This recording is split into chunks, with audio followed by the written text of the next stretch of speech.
we engage in what I call small time cancel culture, right? Like most people aren't trying to cancel someone that they disagree with completely. So let's just say that you strongly believe that ICE, I'll just get right into it, that ICE should be defunded. And you have a friend that you guys agree on about 85% of everything going on. And your friend strongly believes that ICE should get more money.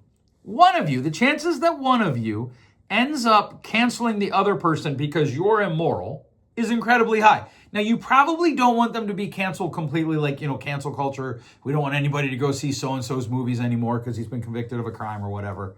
But you want to engage in cancel culture of you don't want that person in your life anymore. And so what happens is you create an echo chamber and you never develop the muscle to actually feel bad and engage through the conversation, which becomes very difficult then to have true emotional maturity and true relational maturity.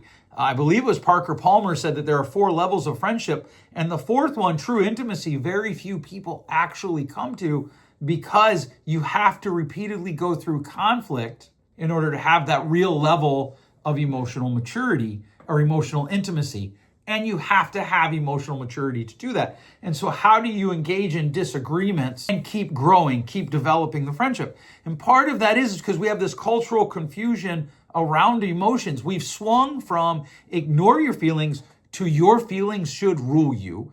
And not only should they rule you, but they should rule the people around you. So if your friend says blah, blah, blah, then, and you don't agree with that, and that makes you feel whatever, then we should stop interacting with that person. We should cancel them. Because emotions now, validating emotions, and I talked about this last week, I think it was episode 329. These emotions now drive what we do. So if I feel it, I'm not responsible to step back and ask myself, what do I feel and why do I feel it? All I have to ask myself is, what do I feel and what happened right before I felt that?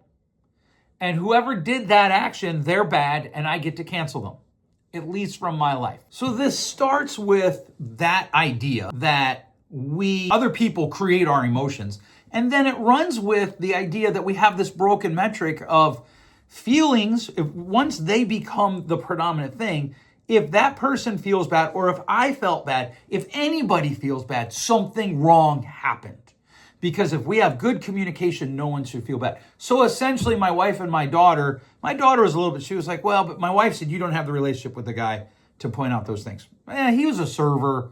He could have walked away at any point. Here's the thing that I'm just going to throw out there. I don't have to have a relationship with someone to say, no, what you're saying isn't truth. And here's the thing, if he doesn't like me today, that's on him, because I'm happy to sit down and talk with him again. I'm happy to hear where I offended him, but I'm not going to apologize simply because he was offended. And this becomes the result or the cure for the broken metric. So the broken metric is whatever you felt, whether it's you or me, right? So I can be like, well, I don't like him because he didn't hurt my feelings, though. But I'm just going to say that he did, because he hurt my feelings because he talked bad about an institution and about someone whose actions I actually respect.